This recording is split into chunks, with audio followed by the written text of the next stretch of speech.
and it's how to name your ABG. So first you have to know your pH. You must memorize that 7.35 to 7.45.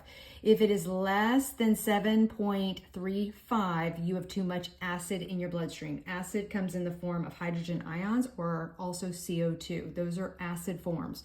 If you have greater than 7.45, you are alkalotic. That is a base. Base is also known as bicarbonate or HCO3. So you must look and memorize these numbers here.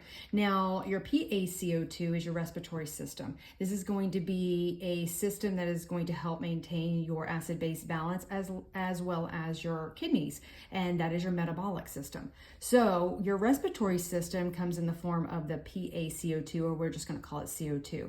So if it is 35 to 45, again, if you memorize this number is going to be really simple for you to know. So if it's less than 35, you're going to be alkalotic. If it is greater than 45, you're going to be acidotic. And so come down here to bicarb, and how I memorize it, somebody told me a while ago, and I think it's brilliant. This is the age I wish I was, because I'm definitely not 23 to 27 anymore. However, this is how I memorize this number right here. So it is the same as up here as in the arrows going this way, that if you are less than 23, you're acidotic. If you're greater than 27, you're alkalotic. So this is how I remember this, and I keep these formulas in my mind.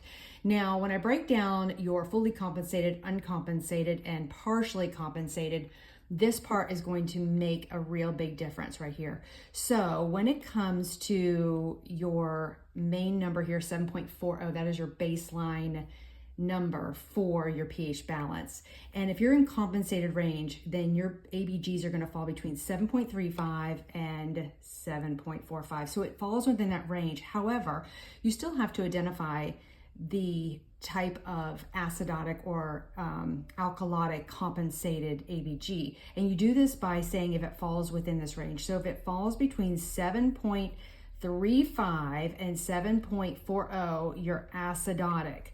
If it falls between 7.40 and 7.45, you're alkalotic.